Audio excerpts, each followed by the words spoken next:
So after an amazing day 2, we're now day 3, and this is going to be the Srebrenica tour. So imagine this one's going to be a lot more hard-hitting and emotional to see in comparison to day 1 and day 2, which was more about the Ottoman history and also the different ideologies at play, communism, nationalism, and the differences between the people in this unity. Whereas day 3, let's see how it goes.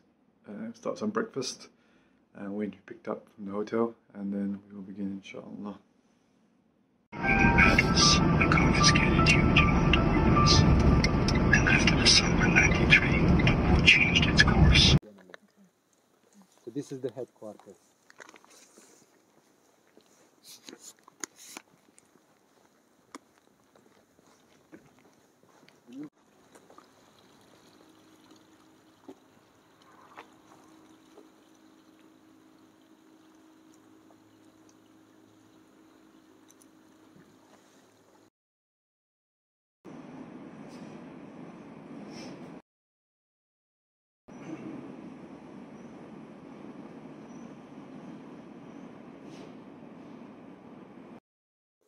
So, coming into the UN sort of base within Srebrenica, it's not in Srebrenica exactly, but it's more or less around the area. But this is like just madness. So we watched the whole documentary about what happened, and it talks through witness testimonies that shows some of the executions that happened. And it's, subhanAllah, it's the injustice that's happened to the Bosnian people. It's crazy, even to this day. In Srebrenica, like over 8,000 people were killed, and they've only so far found just over 6,000 of their bodies, because the Serbians that did the murder, and when they buried them, they wouldn't tell the UN where, because they didn't want more evidence to be found against them for the war crimes they committed. But even then, like, the amount of lies. I mean, Srebrenica was meant to be a safe zone for the people. It was meant to be a UN-controlled one. And this is like the Dutch Brits. So when that General Mladic came, they didn't even do nothing. He just pretty much walked past them, intimidated them, and that was it. Like, there was no real protection at all. Back in 1992 or 1993, they were reassured that this is a safe place, and more people could be here. But then they realized the Bosnian Serb army is coming, and they tried to escape. So some went, took buses out of the city, and what essentially happened was they started separating the men and women, and the men, they would go and take them and execute them, and the women would be sent to the Bosnian controlled areas.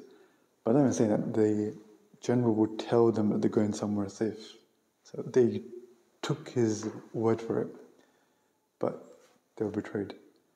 And subhanAllah, it's mad. You can't really put it into words unless you're here, unless you're seeing it, and actually realizing the extent of how bad it was.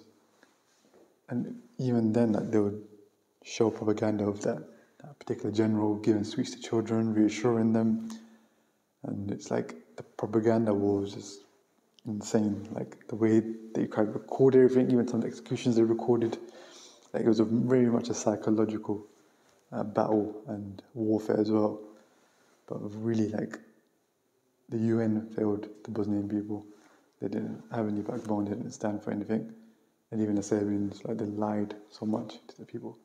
Like, there's a scene where, so some of the men, when they're trying to escape through Srebrenica, they went through the forests, and eventually they were gathered up by the Bosnian Serbs, and they were told, "You're safe here, come bring back everyone else." And there's a video of a father calling his son to come back down. But little did they know that was a lie. There was no safety there. The men would be taken to camps, and then they'd be periodically just brought out and killed. And there's another video, which I think I saw built in film, where they round up 6 people and execute each one, or they made them walk to the execution zone. They executed 4. They left 2. They made 2 drag their bodies and move them, and then they killed those 2 people. And they recorded that as well. So I think it's, this oppression, this what they did to the Bosnian people and how much injustice was sort of done to those people was just mad. Like, it wasn't that long ago, it was 1995. And the fact that they're still looking for remains to this day, like, it just shows that, they're still, like, it's not recovered from that. Like, it's still, like, to this day, they're finding bodies, they're looking for people that passed away, they're finding remains. And it's like, wow, like, how did the world just let this happen?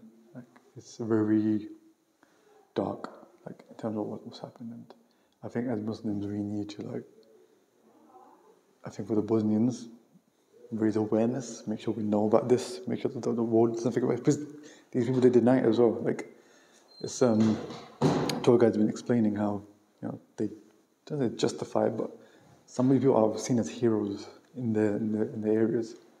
Like, that's how crazy it is. Like, they deny the war crimes. Like, they think, they're not, the way they're kind of, seen as heroes. So it just shows how much it comes to ideology and that division, and it's what it leads to, like severe oppression. And the fact that they're still feeling it to this day is absolutely mad. It kind of gives you a real reminder of how the Serbs operated and how many lives were given to the Bosnian people and how they were betrayed and let down really significantly. SubhanAllah. May Allah forgive them and grant them Jannah and ease the pains that still go through to today. Hoofdstuk aan Klaters gaan innemen. En daar was geen antwoord op gekomen. Aan wie had hij dat gevraagd? Aan contacten van een buitenlandse inlichtingendienst. De Amerikaan? Doe ik geen uitspraken over. Maar in ieder geval een bondgenoot die daar een antwoord op had kunnen geven. Een bondgenoot die ertoe deed. En daar kwam geen antwoord op. En dat werd volgens mijn bron geïnterpreteerd door de Servische regering als, er gaat niet veel gebeuren als de... So even like for the women here, like, if you just read that, so trying to like get on with life and then having to wait for that call that your son or your husband or your father has been found, like, it's insane, man. Especially the fact that a lot of the bodies weren't discovered until years later. Like, imagine that lack of closure. Like, subhanAllah. And a lot of them, like, part of the psychological warfare, a lot of them try to, like, just, get on with normal life. Because the only way you can combat the psychological trauma. But even then, like, at the back of your mind, you're just waiting for that phone call. Now, we found your husband, or we found your son.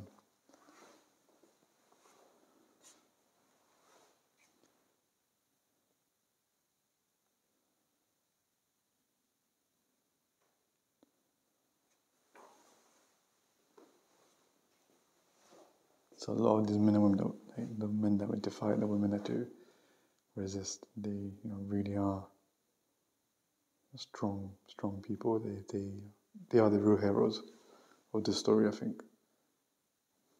Keep them in our du'as and really think about what they had to go through. And this is not even long ago. It's 1995. I was born then. Just, how long ago was that? Less than 30 years.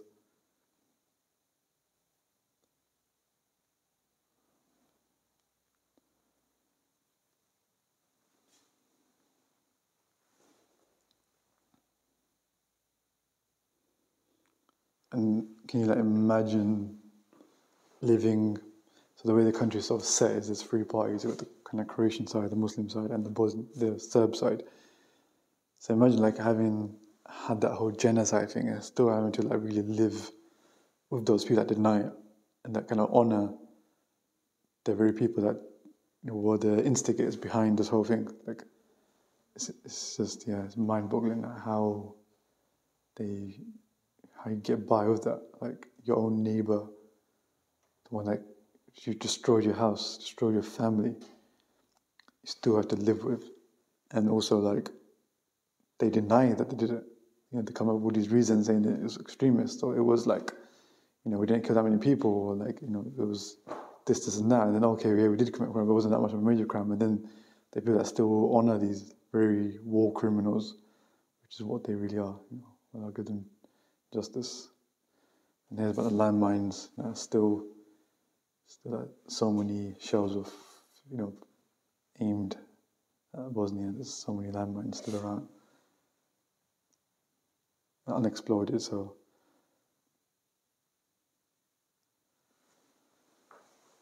yeah, and even to say like in terms of the war, the Bosnian army didn't have an army. Bosnia didn't have an army because they came out from Yugoslavia.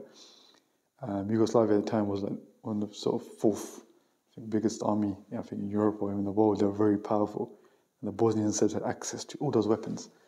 So this was no civil war. This wasn't even close to a war. The Bosnians had to disarm so many times because of the UN resolution and the international community telling them to do so. But when it came to the Serbs, that didn't happen. They kept their weapons, and then they would say, tell the Bosnians to disarm. But they also keep their weapons, and then they'll go and attack. And it's like, the injustice is insane. And the fact that they've just got away with this, like, subhanAllah, man. Things are very strong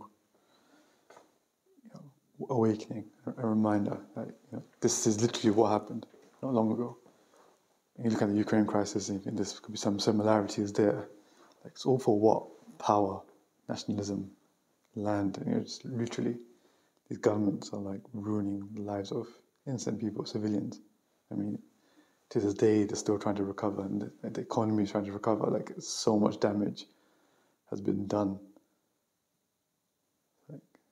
It's hard to, you got to really be here to really feel it, and see like everything that's like happening here.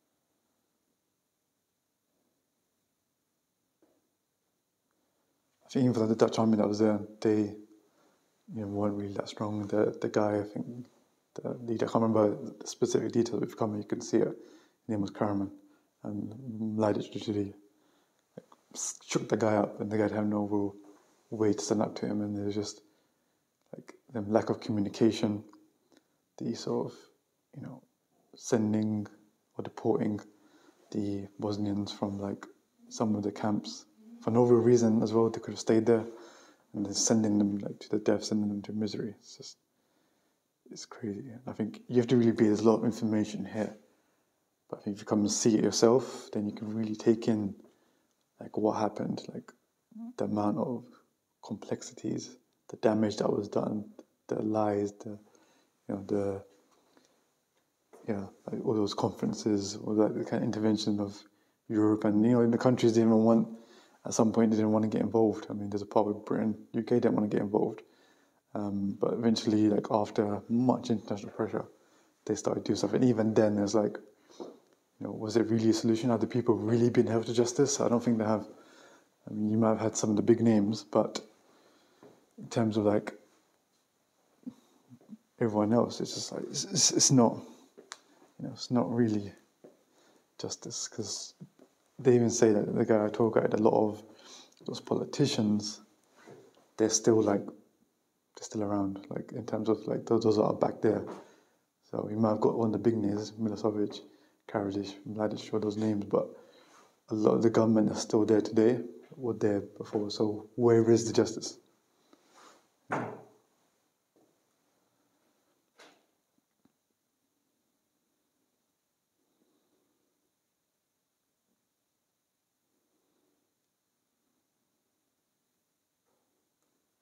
And this is how they're trying to identify the bodies that they're still finding to today. Apparently, a few years back, one of the lakes or the river something was drained, and then they found some clues about where some of the bodies were, and they found like a whole batch, but still like at least over 1,000 it seems that needs to be found. So, alhamdulillah.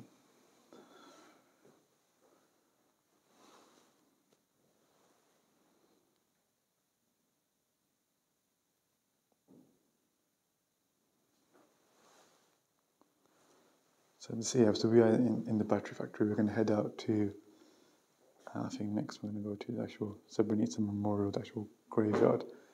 But I'm trying to capture as much as I can. But my main message to anyone watching this is, really, think about visiting Bosnia. Really, I think if you want to help them raise awareness of Srebrenica, if you don't know about it, learn about it, and also, come here, tourism, support the economy, support like the Muslim businesses here. Why not? There's so much beauty here in this country still to see, and there's a lot to offer for us to come and visit. So, would really recommend. This was the Dayton Agreement that was done in 1995 between the three presidents. So, but I would definitely advise coming there. And being with Meet Bosnia, the tour group, they've done so far, it's day 3. Been on the walking tour, been on the Mostar Herzegovina tour, and now the Srebrenica tour has really been eye-opening, and there's so much to see.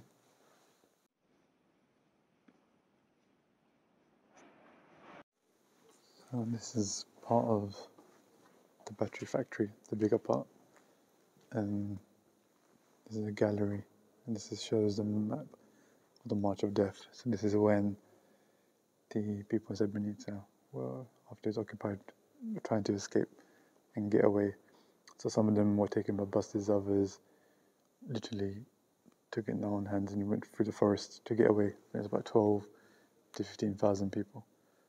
And this is just an image of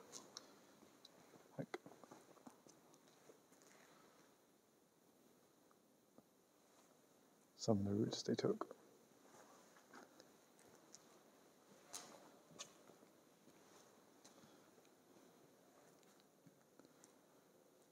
And the different places they hid. And up here shows where some of the ambushes took place.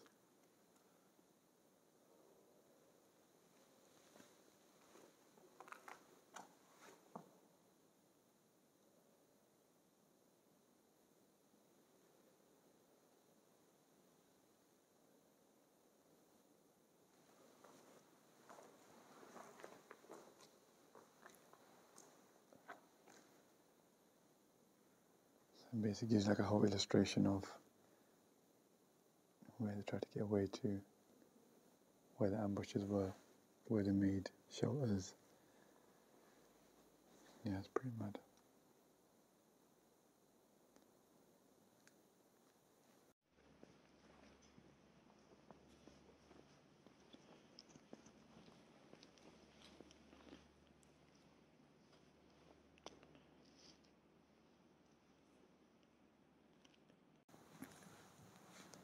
So across here, this is the memorial ground.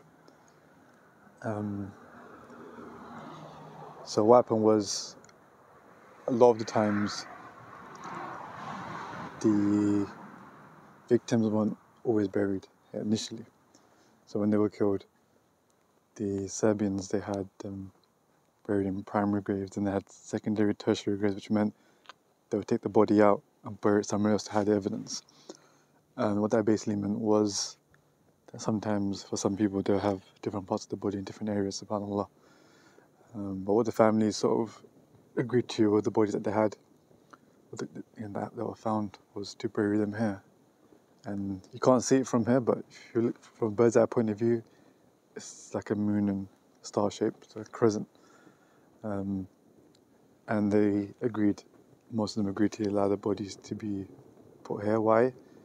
Because it shows as a memorial, shows a remembrance to the world. This is what happened. And where I am right now, these are all the names of the people from E to Z that went missing. May Allah grant mercy on them. May Allah give them Jannah.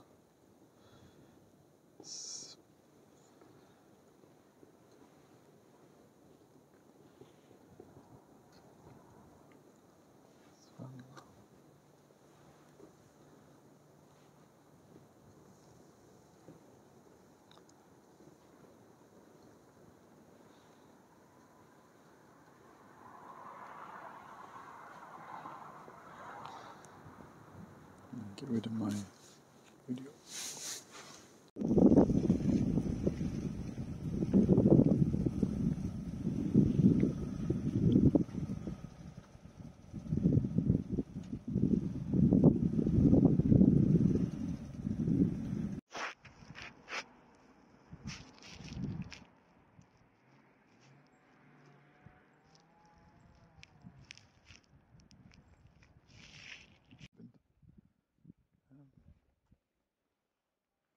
Say Amin.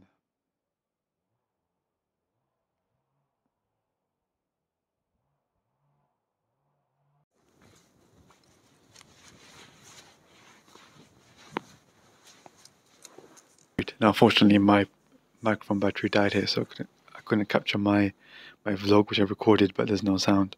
So I'm doing this as a voiceover.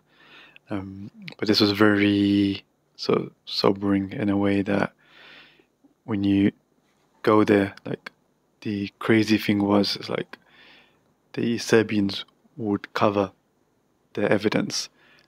So what that meant was there was primary graves, or secondary graves, and tertiary graves. So in order to hide the evidence from the UN, they would move the bodies and put them elsewhere. And the tour guide told us that there was like, in one instance, a boy who was found in 4 different places because of the way they were trying to cover their tracks and hide, everything that they were doing. And even like to this day, they're still trying to find and discover the bodies that were massacred in the genocide. But it's just crazy that if you look at, if you go to that factory where the gallery is, and it shows how people were trying to survive, how they were running away in the forest, the pain and the misery to go through, what sort of foods they had to eat to get by. And it's like, this is just complete madness that this happened, in the 90s. That's not even that long ago. So, just seeing it was very surreal, and trying to understand, like, how did this happen? Like, as a result of consequence of bad decisions, but all in the name of nationalism, power. Like, what was it worth? Even like the amount of suffering that people had to go through, like separation of families. I mean, to this day, they're still waiting for bodies to be found. Like, for what reason? What purpose? Like, just kind of gets you really thinking. That you look at all these names on this plank from A to Z, and then you go and look at the graves, all 1995, literally every single one. So it's like a real remembrance of what had happened.